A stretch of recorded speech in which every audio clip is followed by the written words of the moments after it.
Okay, our next talk is by Olivia Gallucci, Unlocking Mac OS Internals, A Beginner's Guide to Apple's Open Source Code. And Olivia is a senior engineer at Secure Infra and a blogger. She's the founder of two companies, Offensive Services Security Consultant, OGI, Fitness Personal Training. Graduating at the top of her university, Olivia is passionate about education surrounding freedom, open source software, assembly, and security research. She previously worked in offensive security at Apple, U.S. government, and Deloitte. Outside of cybersecurity, she enjoys competitive sailing, cooking, reading about famous nerds. So put your hands together for Olivia. Hi everyone, thank you so much for being here. My name is Olivia Gallucci and I'm a security engineer at Secure Infra, which is a security consulting MDR and research firm in Germany. And today I'm going to walk you through the foundations of macOS internals and how to start exploring them using Apple's open source code. And so I'm just going to start off with some basic definitions. So what is macOS internals? So macOS internals are the underlying components that make the system work. The X and U kernel, process and memory management, system libraries, syscalls, device drivers, basically everything that runs under the graphical user interface. It's the difference between what you click and then what happens when you click something. macOS internals matter in so many contexts, such as security research, performance tuning, just debugging some weird system behavior. It lets you analyze vulnerabilities, understand potentially undocumented features, and even patch behaviors. And there's a bonus for iOS researchers, which is that macOS and iOS share the same core. Now, I want to address the elephant in the room. No worries. I want to address the elephant in the room, which is Apple's secrecy. And so its secrecy is, in my opinion, problematic for a lot of reasons, but not all of Apple is closed source. A large chunk of macOS and iOS specifically is actually open source. Apple publishes the X and U kernel, system libraries like libc and libdispatch, and daemons like launchd, and various other things. Apple actually has around 400 repositories on GitHub. And so anyone can go online and read the code that is on a Mac or iPhone. Of course, Apple doesn't release everything. Some frameworks like Core Foundation and UIKit are closed. But what is public is incredibly useful if you know how to find it and work around the gaps. Excuse me. Goodness, that's what I get for drinking soda. But anyways, now let's explore the intersection between the computer's architecture and its operating system and Apple's open source software. So to understand Apple's operating system and its architecture, we have to talk about Darwin. Darwin is Apple's open source Unix-like operating system. It's the foundation of both macOS and iOS. And at the heart of Darwin is the X and U kernel, short for X is not Unix. It's a hybrid of the Mac microkernel and BSD. Mac handles task scheduling, memory, and interprocess communication, or IPC. BSD adds the POSIX APIs, networking, and file systems. And IOKit, which is written in C++, manages the hardware drivers. There's some other things in this mix too. This graph is chart is a little oversimplified, but we're not going to be getting into those things today. The point is that when Apple builds macOS or iOS, they're layering proprietary features like the GUI and frameworks on top of Darwin and XMU. So yes, macOS and iOS literally run on the same base OS. Here's just a cool diagram of how Ubuntu and macOS compare. It doesn't really serve any purpose in this presentation other than maybe being helpful for people who like Linux. So I'm just going to leave this up here for a moment. When you mentioned BSD, is that permanently forked from the original BSD, or are they still following the BSD that's in development? It is, no. It is, there is a deviation between the two. I don't get into that in this presentation, but I do have a separate presentation which I'm doing in September about those differences and where they differ, because if you focus exclusively on BSD and how, if you were just oh, I'm going to go download BSD and I'm going to run this as my operating system, there is going to be differences, as well as the things that are overlaid on top of it in terms of security. In terms of security research as well, because there's different protections on Mac than there is in BSD, so the way that they function in terms of an internal research standpoint differs. So there was very, very strong like common ground there at one point. The same thing is actually for all the Apache stuff as well. So yeah, it's true for both projects that there's deviations. Okay, thank you. Okay, yeah. So now we want to explore that share foundation. And also to clarify, if you go back far enough, yes, they are the same, but it's like years ago. So, but yeah. So here's a table comparing some system services and daemons. You'll notice that LaunchD, MDNS Responder, the preferences daemon, PowerD, and others run on both platforms. Sometimes they're even identical, and this is just a few of them. I only had space for 4 on the screen. So because of this, vulnerabilities found in macOS daemons can also exist in iOS too.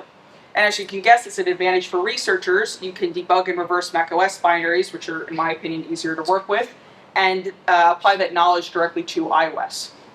Another important note is that iOS is generally considered to have more restrictions because it has stricter sandboxing, entitlements, and application isolation. But underneath those constraints, the inner workings and code can often be the same. So what is actually available? Apple publishes a range of open source components like the XNU kernel, core libraries like libsystem, libc, libdispatch, and some daemons like launchd. These are all downloadable, inspectable, and even sometimes buildable. But they don't publish everything. Missing or partially available components include Core Foundation, CF Network, LaunchD in recent releases, iOS-specific drivers, the full dynamic linker, and their crypto library called Core Crypto, which comes with a legal restrictions like the 90-day then delete policy. So a quick note about this deletion policy is that Apple announced in 2015 that it would disclose the source code for 3 crypto libraries: Core Crypto, Common Crypto, and the Security Framework. However, Core Crypto's license is an internal use agreement, not an open source license. By downloading Core Crypto, you must be an authorized Apple developer and explicitly agree to Core Crypto's internal use license. And under that license, Apple grants you a 90-day limited, non-exclusive, non-sub-licensable license solely to copy, compile, and run Core Crypto within your organization on devices you own. Again, for the purposes of verifying the code security and correct any functioning that might be not happening right. And so you must include the license notice in all copies, as well as only use it for those verification purposes. The license ends after 90 days, and upon termination, you, quote, agree to cease all use of Apple software and destroy all copies. In other words, after 90 days, any copy of Core Crypto must be deleted and no longer licensed for use. On top of that, Apple's source drops are often incomplete or outdated. You'll see headers referencing files that just don't exist and tarballs without build instructions that are they're completely missing. So while Apple's open source software is a goldmine, I think it's really important knowing that you will hit some walls. The big idea here is that macOS and iOS share the same core. Apple open sources more than most people think, but not everything, and navigating that code is an essential skill for internals research. I'm sorry. Is there Darwin kernel available? It's open source, but is it on basically NVM processors, Intel processors, or do we have source documents that we can compile? Yeah, compiling it's hard, but yes, it is open. Yeah, it's open. They actually have on opensource.apple.com. Don't actually go there. That is their website, but go to their GitHub, which is called Apple OSS Distributions. They do have that and XNU as well. So they have both. And so now we're going to talk about how to actually find and use this open source code. So Apple's open source is a surprising amount of code, and but I guess it's more of a but. From an outsider's perspective, it is also kind of redacted / hid past releases of said code and has moved a lot of this code around online. Thus, depending on how you're going about accessing this code, it can be really difficult. For example, a tutorial written 4 years ago that includes links to Apple's downloads or open source repositories, if that tutorial links to it, that tutorial will probably include exclusively links to 404s. So then where do you find the code and what does 2024 have to do with it? Historically, Apple published its source code as gzipped tarballs on its open source website. And these archives were organized by macOS versions, so things like, XNU 92.41.9, .tar.gz, and so on, right? And that worked until it didn't. In March of 2024, Apple began retiring these direct downloads, and now the primary home is its GitHub organization called Apple OSS Distributions. Each component, now has its own repository tagged by version. So instead of downloading from Apple's website, you're grabbing the release zips or browsing GitHub. So now, how do I navigate GitHub? Well, each repository follows a basic, format with a name, like XNU, libdist, batch, or libc. Then a set of tags like XNU 84.91.4, which map to specific OS versions, and then a release field, if you're lucky, that will tell you the macOS or iOS version that it links to. But unfortunately, there's kind of a catch in that Apple just doesn't explain these mappings clearly. And this is extremely important because you can't often explore all this code properly if you're not using the exact version of Xcode used to develop this component. For example, XNU version 8792.41.9 corresponds to macOS 13.4. And again, Apple doesn't just tell you that. You have to infer it by checking their release pages or using community-maintained lists. The list I use is actually Wikipedia's macOS version history. And unfortunately, there's many challenges with Apple's open source, which I will begin to cover the main three. The first is delays. Code usually appears weeks or months after that OS ships. There's no warning, no schedule, just a coming soon. Sometimes even for 6+ months after the OS has shipped, it's still just a coming soon notice. And then next is incompleteness. Some tarballs are missing files, headers reference code that just doesn't exist, and then entire components like Core Foundation or newer launch D builds are just like MIA. And then lastly is tag confusion. Tags like XNU 8796.121.2 mean nothing unless you know how to decode them. And that's why learning how to use Git, learning project structures in general, and just knowing how to use Git and GitHub in general is so important in these situations. Now I want to explore a few more tips and tricks I use. The first is I check the release field and the repository metadata if it's available. If it ever says something like macOS 13.4, that's bold, use it. Rarely does that happen, but if it's there, use it. I also use Apple's distribution manifest to cross-reference the components per release. Distribution manifests are XML files used by Apple's installer to define and orchestrate things like content, scripts, and conditions of whatever the macOS package installation is. And this makes them valuable for us to uncover installation logic, component versions, and any sort of hidden behaviors. And also, Apple's distribution manifests are embedded inside Apple's installer packages.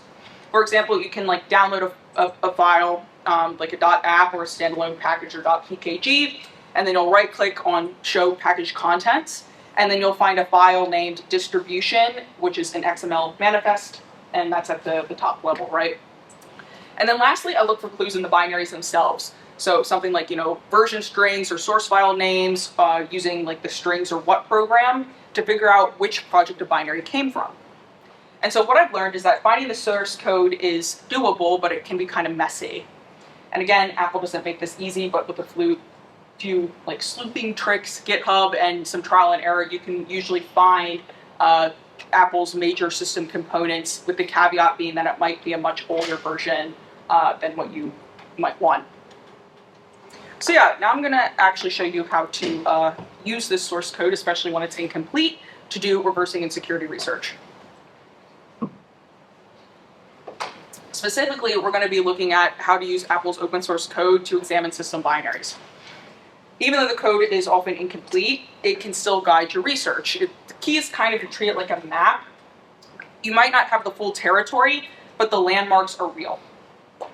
And so what I do, and what many other security researchers do, is they use Apple's open source code as a reference while working with the closed binaries, right? You take a binary like launched-d, syslog-d, a kernel extension, or whatever you want, and then use the available source code to do various things.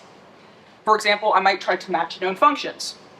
This helps identify familiar code and binaries, making it easier to understand behavior and verify functionality against Apple's open source implementations. I might also try to annotate call patterns, which reveal how functions interact and in what sequence, allowing me to infer program logic and detect deviation from expected behavior. Lastly, I might try to reverse unknown logic.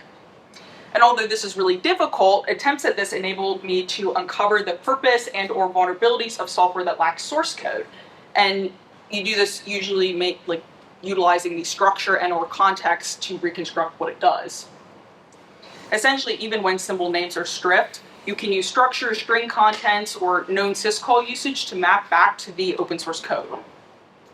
Here are four tools for this, and if you've already been in the reversing space, these tools probably are not new to you.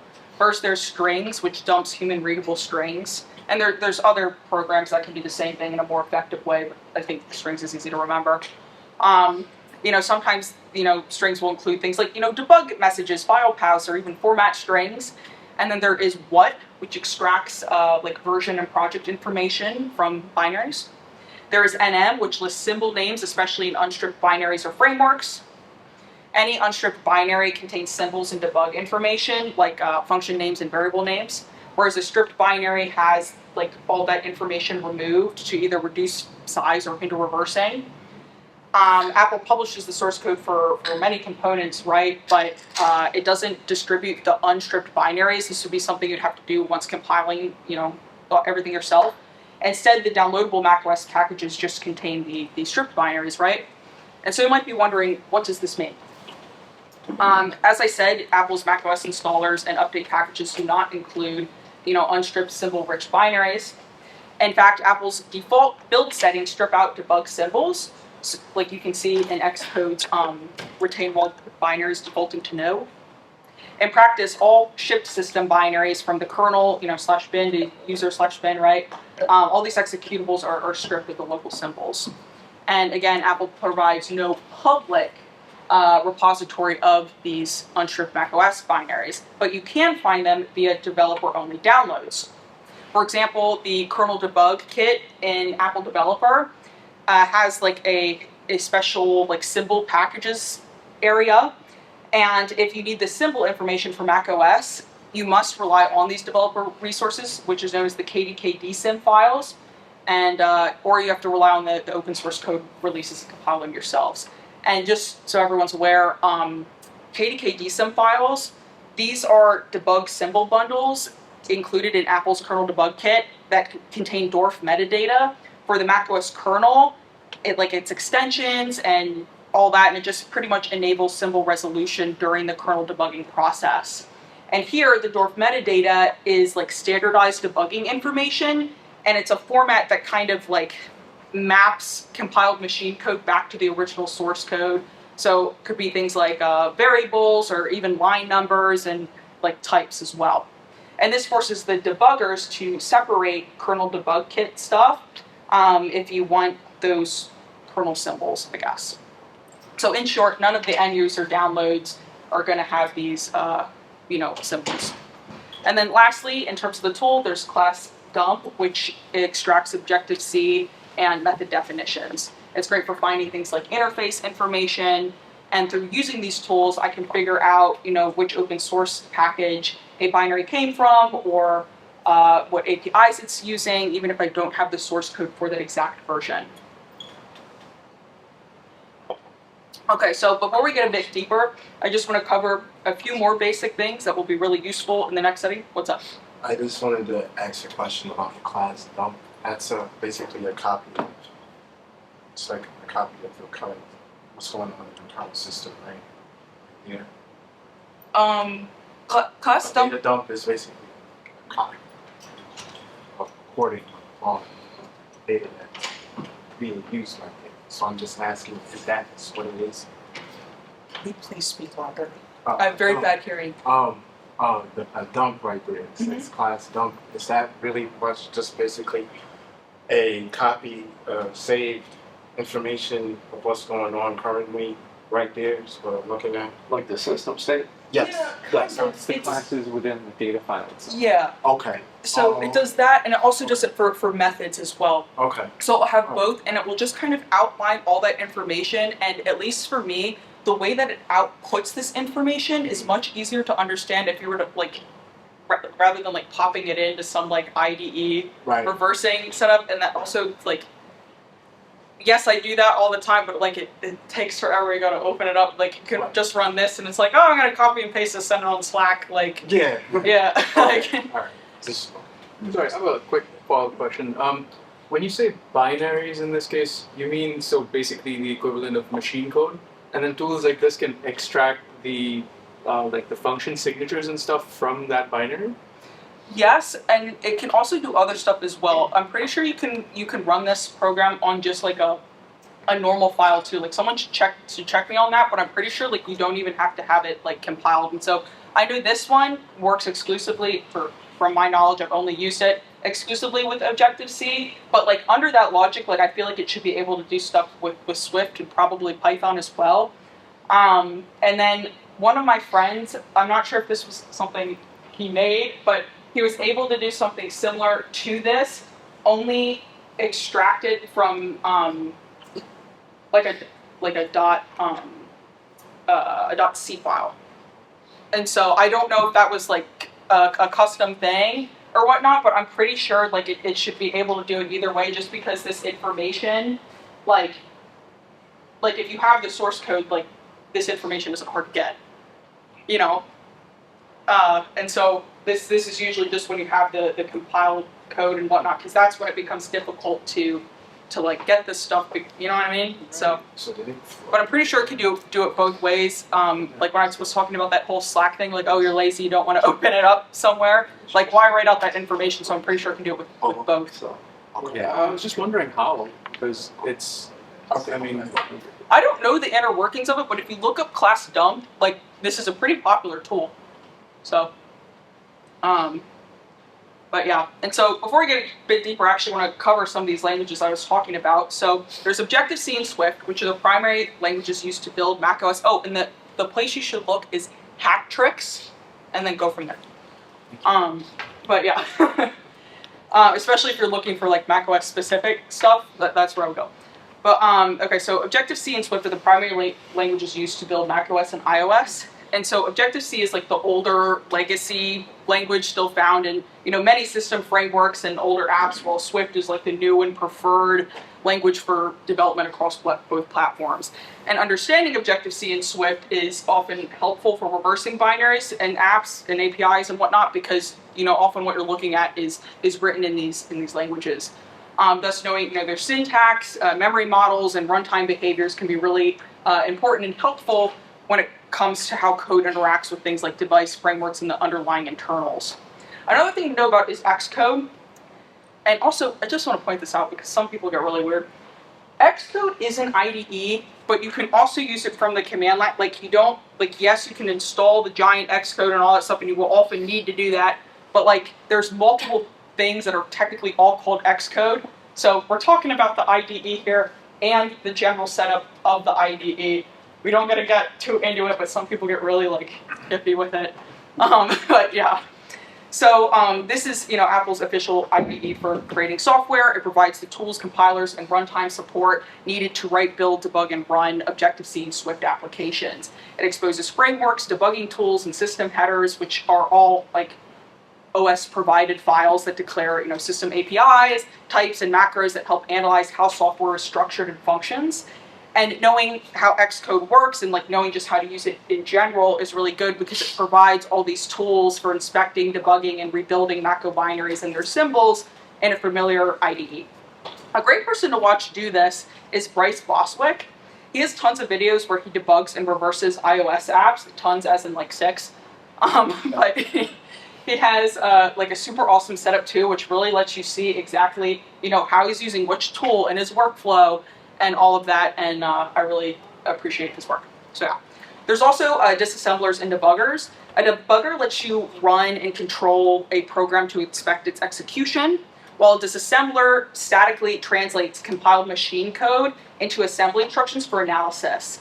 So in general, debuggers are valuable for observing and manipulating a macOS component's live execution, setting breakpoints, inspecting memory, and tracing API calls, while disassemblers let you statically examine the binary's machine code and reconstruct its logic to identify security, like relevant routines and vulnerabilities. And so there's a lot of tools in this sphere, so I'm just going to give a brief overview of each, and some of your employers might have these tools already available to you, so you might already have some for free. So yeah, first is Hopper.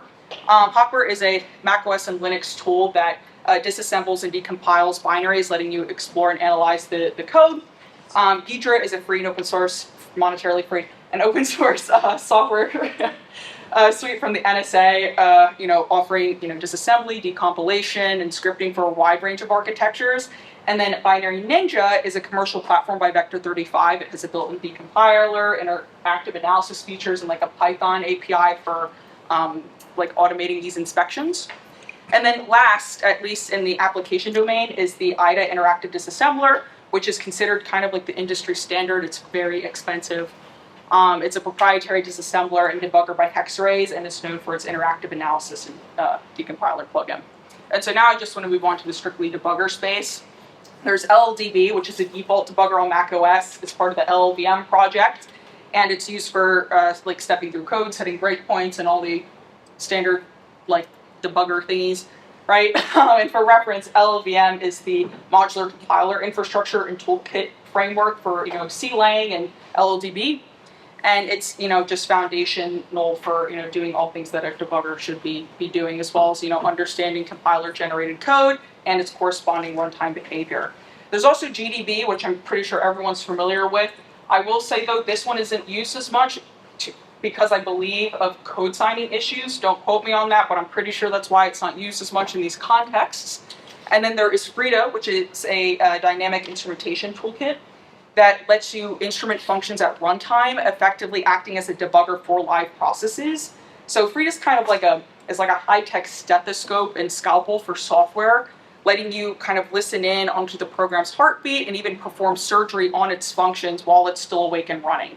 In reality, dynamic instrumentation is the process of modifying a program's behavior or collecting data from it while it's still running without changing the source code or restarting it. And in the analogy, dynamic instrumentation would be like the act of placing the stethoscope or using the scalpel where the patient, aka program, is still fully conscious and functioning. And this kind of just allows you to monitor and or tweak what's happening inside without pausing or cutting the patient open beforehand, which I guess would be symbolic of without stopping or modifying the source code. Another example of this is hooking. In reality, hooking is a technique that is used to intercept function calls or messages in a program to observe, modify, or redirect the behavior. But in the analogy, hooking is like attaching a sensor or rerouting a nerve, if that's like a thing, mid-surgery. And so you'll intercept a specific signal, like a heartbeat, to observe it, then change its response. So in a human, you don't want to stop it, but I guess in a program that would be the thing that you would do, or send it somewhere else, all while the body continues to function. And then lastly, there's instrumenting functions at runtime. That whole component injects code into functions via live application to monitor or alter their execution during the program's operation. And this way you can watch how they behave in real time, collect data, tweak how they work, all that good stuff, right? And, overall, this tool and process is kind of useful. It's actually extremely useful for internals research because it allows you to observe, analyze, and modify the behavior of system components and processes in real time without needing the code or restarting the system. If you want to set up with Frida on macOS, it's a really great tutorial by this guy named Tom. No, I don't know his last name, it's just Tom. But it's a 3-minute guide, and he does it in such a beautiful way that you don't really need external resources. And then if your computer hasn't been set up to hasn't disabled SIP and all that, in reality it's going to take you much longer than 3 minutes to set it up, but that's really all you'll need. And then lastly, there is Radare and all this stuff over here, and this kind of supports this thing called scriptable debugging. And it's a very, very useful tool, but it's kind of a whole rabbit hole in terms of how useful it is. So if you want to, get really deep into this stuff, check out Radare and all that sweet, but it's going to take you a couple hours, and it's very cool. But yeah. One other note is that there's the IDA Pro debugger, as well as the like a binary ninja plugin that does something similar that has like memory inspection and whatnot. And yeah, so I don't have a strong favorite personally, but I have the most experience with Ghidra because it's free. I also appreciate, you know, Binary Ninja offering a student discount because those things go a long way when you're learning on a budget. I just graduated from university 3 weeks ago, and you know, finances have definitely played a role in which like tools I've been using. And you know, some reversing platforms, IDA, is like really expensive. And as someone fresh out of school and like managing these life changes, like that's really important. And so I literally have like a financial game plan and how I plan to like explore these tools. The first one I do plan to purchase though is the full suite for Binary Ninja. And even though I didn't use their really good undergraduate discount while I was in school, I just want to support companies that do offer those discounts. So that's why I'm going with them. Also, there's a lot of debates about which tool's the best out of these. And although I think some of that debate is warranted, I think it's kind of like choosing a programming language. When you're starting out, that choice feels huge. But once you pick one and get comfortable, switching between platforms, or tools in this case, becomes a lot easier. Like every time I've used one of these tools, like the interface is similar enough, like I can understand enough of what's going on to Ghidra that like it's not this like giant chump. And you know, after gaining that experience, I kind of just look back and realize that agonizing over that initial choice wasn't as important as just starting. That said, my current favorite is Ghidra, mainly because it is monetarily free.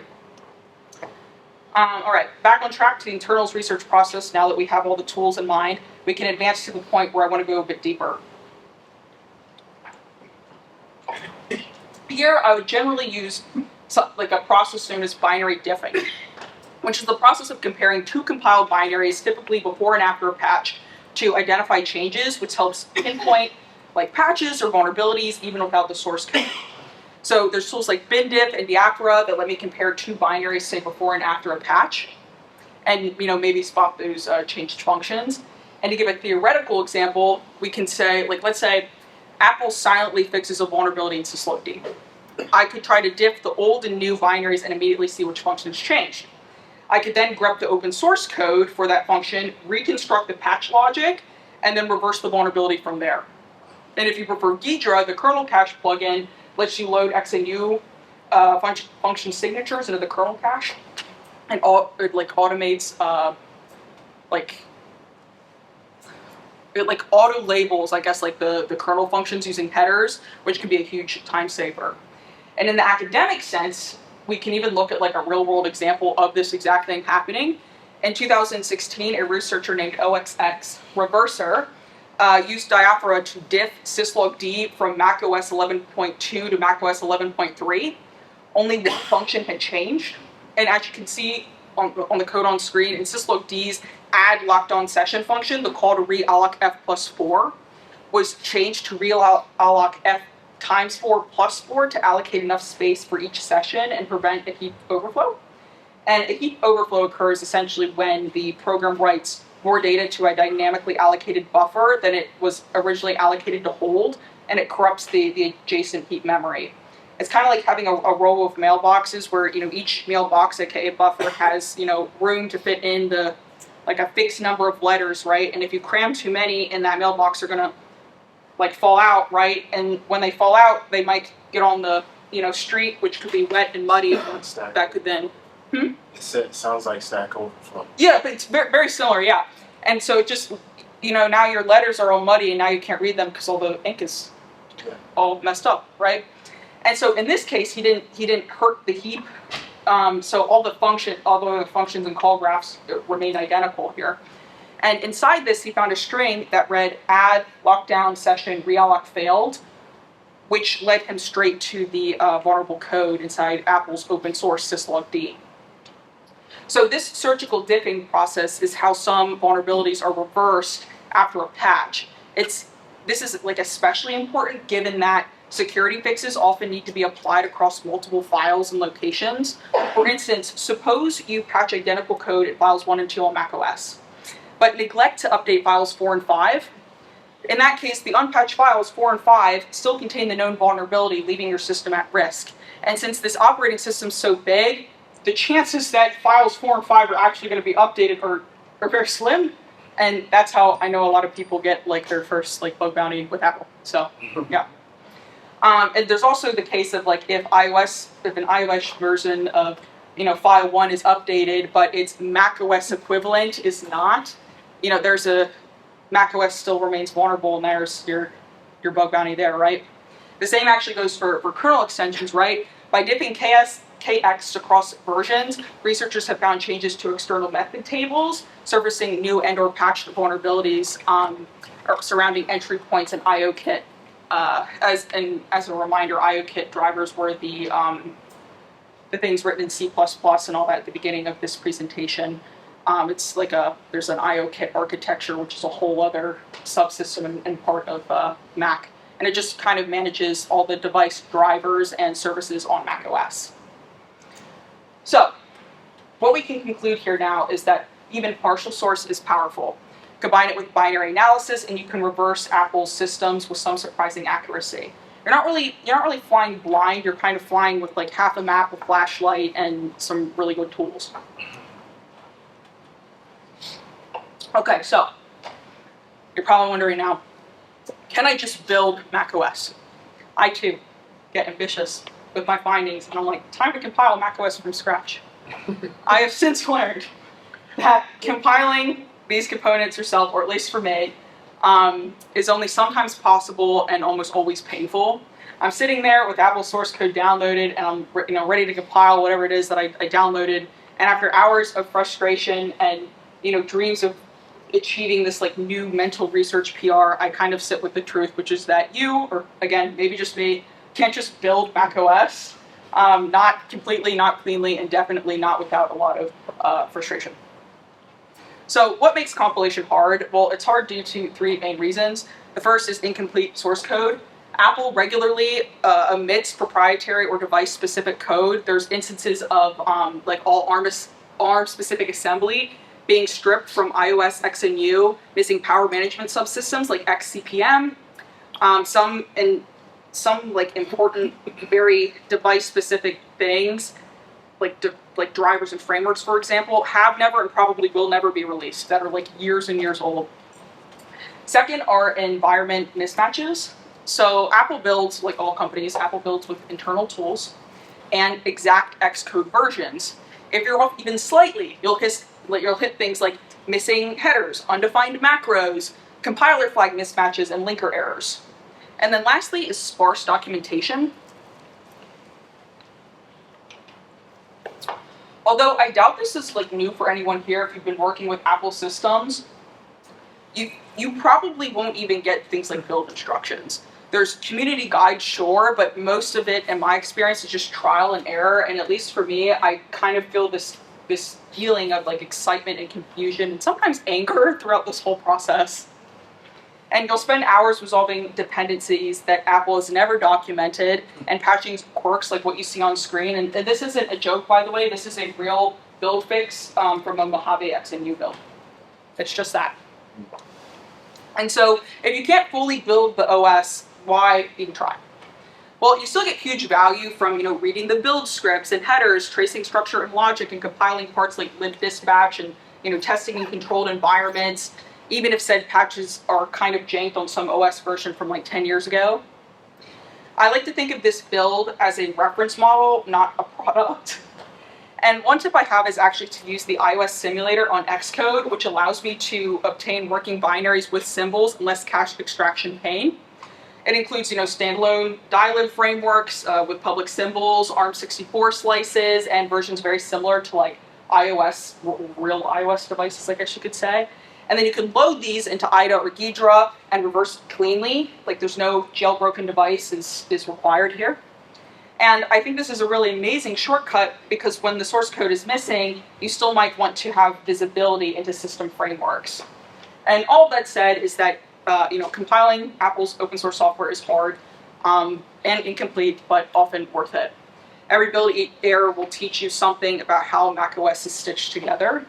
And again, I try to use this process more as a learning tool rather than a goal. That said, what did we learn? macOS and iOS both run on Darwin, Apple's open source Unix-like operating system. That means what you learn on one usually applies to the other. They both share the XNU kernel. Many system daemons and tools are cross-platform, like much of the good stuff like LaunchD, libc, etc. are all available in source form. Apple might be secretive, but its open source code is one of your best research tools and whatnot. You just got to know how to use it. And so what is the strategy here? First, use the open source code that Apple does release. Study the headers, read the build scripts, and match symbols and call patterns. Second, when things are missing, reverse the binaries. And then you can use tools like strings, nm, class dump, bin diff, or gedrup. Combine static or dynamic analysis, diff updates, follow any breadcrumbs if you can find any, because sometimes you will actually get like a debug message, which is wonderful. And then whether it's macOS or iOS, internals are usually more open than you think, at least in my experience, and those gaps are usually reverse engineerable with the right tools. And this talk pretty much gives you everything you need to start hacking these machines. It's clearly not just about compiling code, reading non-existent documentation, right? It's about building the confidence to start exploring, Apple's GitHub or reversing a random dilib you found. And so if you're curious, methodological, and honestly, a bit stubborn, I think you'll do very well in the macOS security research space. And in terms of the content of this presentation, thank you so much for your time and happy reversing. But I have some more in terms of where you can go from here. All citations are included in the slide footers and images. If you want to get involved with the macOS community IRL, there are 2 conferences, Objective by the C and Objective for the Wii, which I've benefited a lot from and absolutely love. Full disclosure, I have strong ties to both conferences. There's also the Mac DevOps conference in Vancouver. It's actually coming very soon, I think in the next 2 days. I met the organizers last week, they're very nice. And if you're interested in my other work, I have some upcoming Mac presentations and stuff coming out on YouTube soon and whatnot. And all of my presentations and written work are available at oliviagallucci.com. In fact, I just wrote a little piece on macOS internals for detection engineers. And yeah, so thank you so much for providing me the opportunity to speak. Hope you all enjoyed. Any questions? Yeah.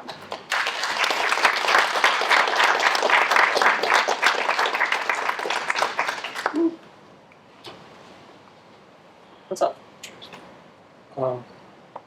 It seems